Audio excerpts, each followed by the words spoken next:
অতিরিক্ত চিন্তা বা ওভারথিংকিং নিয়ে একটি গল্প শেয়ার করছি, যা আমাদের জীবনের শিক্ষামূলক বার্তা দিতে পারে।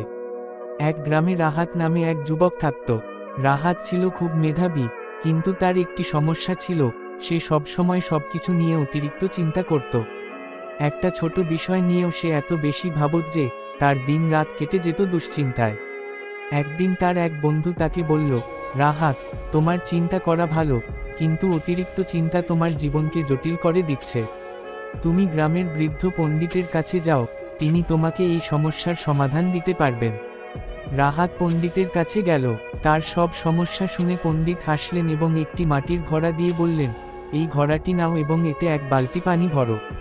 তারপর এই পানি না ফেলেই ঘড়াটি শূন্য করে ফেলো। রাহাত অবাক হয়ে বলল, এটা কিভাবে সম্ভব? পানি না ফেলে ঘড়া শূন্য করব কিভাবে? পণ্ডিত মুচকি হেসে বললেন, তোমার ওভারথিংকিং ঠিক এই ঘড়ার পানির মতো। যতক্ষণ না তুমি তা নিয়ন্ত্রণ করবে, এটা তোমাকে আটকে রাখবে। তোমার প্রয়োজন শুধু একটি পরিবর্তনের, পানির বদলে ঘড়ায় নতুন কিছু ভর। চিন্তা বাদ দিয়ে কাজ শুরু কর। রাহাত সেই দিন থেকে পণ্ডিতের কথা মনে রেখে ওভারথিংকিং বাদ দিয়ে কাজে মন দিতে শুরু করল। ধীরে ধীরে সে তার জীবনের জটিলতা কমিয়ে আনন্দময় জীবন ফিরে পেল। শিক্ষা: অতিরিক্ত চিন্তা কোনো সমাধান দেয় না, বরং সমস্যাকে আরও জটিল করে তোলে। তাই চিন্তার বদলে কাজে মন দেওয়া উচিত।